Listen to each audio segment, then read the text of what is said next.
It really is an honor to be with all of you today. Thanks for having me.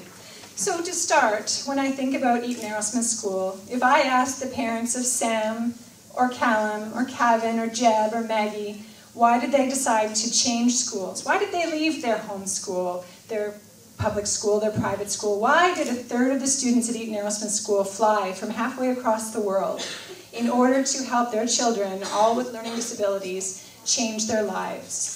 Why didn't they go with the status quo and accommodate for learning disabilities? Why did they decide to enroll in a program that rewires weaker capacities of the brain to allow children to learn? If I asked them that question, every single one of them would say the same thing. They would say, in order to fly, you have to let go of the world that you're hanging on to. And I don't want to speak for all of you, but I bet there's not one person in this audience that cannot relate to this quote, whether that be in your personal life or professional life. But it's tough. It's way easier said than done to be able to leave the common path, the accepted path, to go into an unconventional path, and to, perhaps raise some eyebrows along the way. But this was the case with all of our students. And as Pamela was mentioning, our story at Eaton Arrowsmith School is best framed by talking a little bit about my mentor, Barbara Aerosmith-Young. So Barbara was born probably about 60 years ago now, but in grade 1, she was told by her teachers that she had a mental block. So being a very literal child, she thought that she had a piece of wood in her head that would surely need to be removed. And that this was the reason why she wasn't learning as other children were learning. But of course, that was not the case. Barbara struggled with severe learning disabilities. When she read, she would read backwards. When she wrote, she would write backwards. Adding numbers was incredibly challenging for her. She could read words, but understanding what they meant was far beyond her. She struggled socially because she had no ability to make inferences, didn't understand jokes, had a hard time with the concept of time. But she made it through school miraculously because of her phenomenal auditory and visual memory. She could get 100% on a test one day if it tapped into her incredible memory, but if it was one that was conceptually based, she would bomb it at 10%. So she lived this life of the unknown, of being in a fog every single day, which puzzled her teachers, puzzled her family. But through her tenacious spirit, she carried on, and she actually made it into graduate school with this determined spirit that she had. She would work 20 hours a day. She would actually hide from the guards at the library in graduate school, wait for them to leave so that she could spend just a few more hours working on her studies. And it was at that time that she had her own flight moment. She left the conventional path. Most people think that learning disabilities are lifelong, but in the case in fact, there's the concept called neuroplasticity. And that means that if the brain is sufficiently stimulated, you can actually get rid of the traffic jams in your brain and create new neural pathways, where students can then use those pathways in order to learn academic and social skills. She came across the work of 2 neuroscientists that changed her life. And so she thought to herself, well, my goodness, I certainly have nothing but time on my hands, and I'm not going anywhere fast, so why don't I try to create new pathways in my own brain?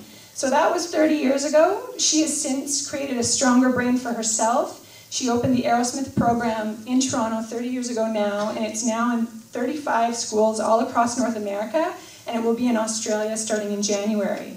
And this is where Eaton Arrowsmith School's path comes together with Barbara's. We used to work, the group of us that started Eaton Arrowsmith School, we worked as educational consultants. And within the course of a 3-week period of time, we had 3 families come to us who didn't know each other at all, and they said, have you heard of the Aerosmith program? And they were really blunt with us, as we like. I'm a blunt person myself. And they said, you know what? We're tired of working around the issues. We're tired of seeing our children struggle. We're tired of seeing their self-esteem really go down. It's time for a change. And so they went back to Toronto. They moved their families for 3 to 4 years, which is how long it really takes to rewire the brain. This is no quick fix. This is determined, hard work. And they came back and they said, can you reassess our children? Can you see if there's changes? And we were blown away. We could not open Eaton Arrowsmith School and provide this opportunity to children in Vancouver and to young adults. Students who struggled to reason were now able to do that, and therefore could go ahead and read and comprehend what they were reading. Students who struggled to make and keep friends were now doing that because they could read nonverbal information.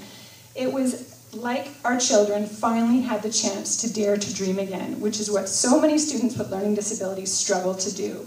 So many of them are so talented, so passionate about life, but are often held back because of learning disabilities. And so the best way to explain what the last 8 years has been like at Eaton Arrowsmith School is to share with you a little bit about the story of Sam. There's Sam. Sam is my buddy. I've known him for probably about 10 years now. I met him when he was 7, when he was struggling in a school in Richmond, struggling to express himself with reading, with writing. He'd had trouble with attention, so he'd be the guy to come into the class and blurt out, "Hello, I'm here, look at me." He was that guy, but he was also, and still is, an avid ski racer. So this guy, who had huge dreams of being in the Olympics in skiing, was losing his confidence and would think that he might not even be able to graduate from high school. Therefore, he'd have to drop skiing and focus on just getting by. But after 6 months in the program, his mom, Carmen, emailed me and said, "Guess what, Sandra? Today, Sam almost drove me off the road reading a story that he had written himself for the very first time." Sam had never read anything out loud before because he didn't have that capacity. A year later, there was not a dry eye in the house as we all attended Sam's bar mitzvah, and he read a 20-minute passage of Hebrew. And only a year before that, the rabbi had said, "Well, maybe we'll have to excuse you from doing this," but he couldn't make sense of anything that used his visual memory. So that was an amusing experience. Take it another year down the road, and there's Sam, the valedictorian of his class, leaving Eaton Arrowsmith School, transferring back into a typical school setting, now with only dreams ahead of him, especially those involved with skiing. So 2 days ago, Carmen emails me again, Sam's mom, and says, "Guess what? There's Sam, here's a picture. He's off in Chile right now skiing, and still when he's back at school is maintaining a strong B average all the way across the board. This from a guy who wasn't going to graduate from school." So in closing, if you ever need a little bit of inspiration, there's 2 things I advise. 1, come over to the schools and see children changing their lives right before your eyes. The other, I've enclosed in all of your gift bags the copy of The Woman Who Changed Her Brain, which is Barbara Aerosmith-Young's book that's come out in May and is a bestseller all across the world. And before I leave, I know that I get in a lot of big trouble at home if I didn't close with the words that my 5-year-old daughter tells me I have to say to you all. So here we go. She says I have to stand just like this and say, "Thank you for listening and have a wonderful day."